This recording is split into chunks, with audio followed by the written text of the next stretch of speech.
Olá, amigos, sejam muito bem-vindos a mais um Acorda Brasil. Minhas redes sociais estão passando na tela, você pode mandar material para eu divulgar, comentar, enfim, o que você quiser e a gente vai respondendo, mostrando, comentando, fazendo o que você pedir para a gente fazer, tá bom? Eu quero mostrar para vocês o meu desktop e comentar sobre algumas coisas que eu estive pensando nesses dias. Olha só. Quase 20% dos parlamentares em exercício no Senado são substitutos. Suplentes têm direito a salário, motorista particular, apartamento funcional e outros benefícios enquanto estão à frente do mandato. Se houvesse bancada dos substitutos, seria a maior da casa, a segunda maior da casa, perdão. E olha só, 16 dos atuais 81 senadores da República, 19,75%, não são os titulares eleitos para ocupar cadeiras no Senado e são rostos desconhecidos dos próprios eleitores. Entre os motivos que levaram os substitutos à casa estão falecimento, cassação e licença do titular. Temos aí um caso clássico, governador do Piauí, que era senador, foi eleito governador, então se licenciou do cargo no Senado e a Regina Souza, aquela senhora, assumiu e é uma analfabeta funcional, não recebendo um mísero voto sequer. A coisa vai mais além, vamos voltar para o nosso desktop. Olha só. Quem são os 35 deputados que se elegeram sozinhos? Na Câmara dos Deputados, temos 513 deputados federais, que foram eleitos para ocupar a Câmara dos Deputados entre 2015 e 2018 e apenas 6,8% tiveram votos suficientes para serem eleitos sozinhos. Isto é, só 35 deputados alcançaram a marca de votação necessária para não precisar dos votos de seus partidos e coligações. Os outros 477 eleitos foram puxados pelos votos dados à legenda ou a outros candidatos de seu partido ou coligação. E também na Câmara dos Deputados temos a figura do suplente, que cobre quando o deputado federal precisa sair, ou sei lá, falece, enfim, qualquer motivo, o suplente automaticamente assume sem também ter recebido um único mísero voto. A mesma situação se repete nas assembleias legislativas nos estados e também nas câmaras dos vereadores nos mais de 5.000 municípios espalhados pelo Brasil. Agora, olha só que interessante, vamos voltar para o desktop e mostrar para vocês aqui a nossa Constituição Federal. Essa é a Constituição de 1988 e eu já falei várias vezes aqui que eu acho que a Constituição brasileira ela tem várias coisas que precisam ser reformadas, precisam ser mudadas, mas enquanto essas leis não são alteradas, o que vale é o que está escrito na lei atual. Essa lei tem que ser cumprida. E verificando aqui o artigo 1º da Constituição Federal, logo no comecinho, tem algo bem interessante. Olha só. Artigo 1º. A República Federativa do Brasil, formada pela união indissolúvel dos estados e municípios e do Distrito Federal, constitui-se em Estado democrático de direito e tem como fundamentos 1. A soberania, 2. A cidadania, 3. A dignidade da pessoa humana, 4. Os valores sociais do trabalho e da livre iniciativa. 5. O pluralismo político. E aí o parágrafo único é bem interessante. Todo o poder emana do povo, vírgula, que o exerce por meio de representantes eleitos ou diretamente nos termos desta Constituição. Muito interessante isso. O poder emana do povo. E aí o pessoal que é intervencionista para na leitura aí nessa vírgula e não continua, mas a vírgula diz o seguinte, que exerce por meio de representantes eleitos, ou seja, os parlamentares no Senado Federal, na Câmara dos Deputados, nas Assembleias Legislativas e também nas câmaras dos vereadores. Esses são os representantes do povo. Só que a Constituição diz que tem que ser eleito. Eleitos.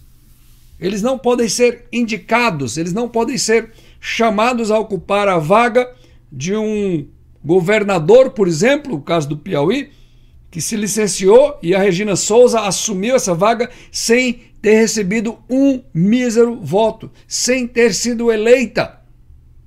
Os outros casos também que estão nessa aberração brasileira chamada quociente eleitoral, onde um candidato de grande apelo popular, como o caso do Tiririca, recebe milhões de votos e aí puxa outros candidatos com eles que também não foram eleitos, que não receberam os votos necessários. Isso é um tapa na cara de um Estado democrático de direito, conforme diz a própria Constituição Federal, no seu artigo 1º. O Estado democrático é aquele onde a eleição é conduzida de forma clara, de forma limpa, e aqueles mais votados assumem os seus cargos. Mas o que nós vemos no Brasil é algo que é uma tremenda aberração. Fere frontalmente o texto constitucional. Pois bem, pensando nisso, eu já fiz contatos hoje com alguns advogados no Brasil para entrarmos com uma ação direta de inconstitucionalidade, uma ADI. E o que é que nós vamos colocar nessa petição? Que o Supremo Tribunal Federal determine, baseado na Constituição Federal, e o Supremo Tribunal Federal é a entidade, o órgão, que tem por responsabilidade traduzir o que diz na Carta Magna, ou seja, eles têm que ler e têm que dar o sentido, têm que dizer, olha, isso está errado porque a Carta Magna fala dessa forma. E a Carta Magna veio antes dessa lei, dessa legislação, dessa regulamentação eleitoral que fez com que suplentes sejam alçados a um cargo de tanta importância, que faz com que pessoas que não receberam os votos, ou seja, não se elegeram, não foram eleitos pelo povo, que também sejam alçados.